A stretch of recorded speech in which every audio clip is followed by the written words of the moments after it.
Hello everyone, কি অবস্থা সবার? অনেকদিন পর আসলে তোমাদের সাথে আরেকটা আপডেট নিয়ে কথা বলতে আসলাম।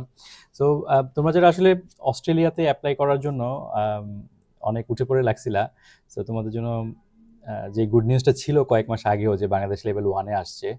আর এটার কারণে হচ্ছে অনেক হিড়িক পড়ে গিয়েছিল যে সবাই গণহারে অ্যাপ্লাই করা শুরু করছে। সো আনফর্চুনেটলি 8ই জানুয়ারির আপডেট অনুযায়ী অস্ট্রেলিয়া ইমিগ্রেশন থেকে যে আপডেট আসছে সেটা হচ্ছে তারা হচ্ছে বাংলাদেশকে অ্যাসেসমেন্ট লেভেল 3-তে নামিয়ে দিয়েছে। সো অবভিয়াসলি এবং মোস্ট ডেফিনেটলি তোমরা যারাই হচ্ছে অস্ট্রেলিয়াতে অ্যাপ্লাই করতে চাও না কেন বা চাচ্ছ অথবা করে ফেলছো অলরেডি, জিএস ক্লিয়ারেন্স হয় নাই অথবা সিওই আসে নাই, সো তোমাদেরকে আরও একবার আমরা রিথিঙ্ক করার জন্য বলবো যে ফাইনাল ডিসিশন নেওয়ার আগে তোমরা অবশ্যই একজন এক্সপার্ট কাউন্সিলরের কাছ থেকে অথবা যারা প্রফেশনালি এই বিষয়গুলো নিয়ে কাজ করে তাদের কাছ থেকে তোমরা গাইডেন্স বা পরামর্শ নিয়ে তারপরে হচ্ছে সামনে আগাও। আর এই ধরনের বিষয়গুলো প্রফেশনাল গাইডেন্স দেওয়ার জন্য আমরা এজ এডুকেশন অবশ্যই তোমাদের সাথে অলওয়েজ আছি।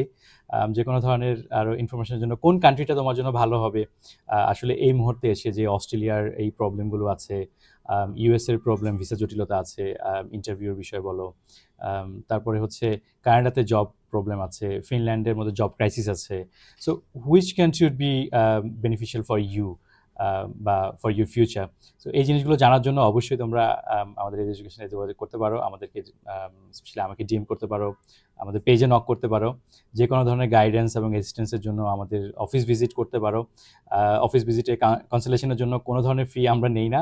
সো তোমরা আসতে পারো, এসে আমাদের সাথে কথা বলে যেতে পারো। অ্যাটলিস্ট তোমরা একটা প্রপার গাইডেন্সটা নিয়ে যেতে পারো আমাদের এক্সপার্ট টিমের কাছ থেকে। সো ইনশাল্লাহ দেখা হবে আবারও অন্য কোনো ভিডিওতে। ভালো থেকে সে পর্যন্ত, বেস্ট অফ লাক।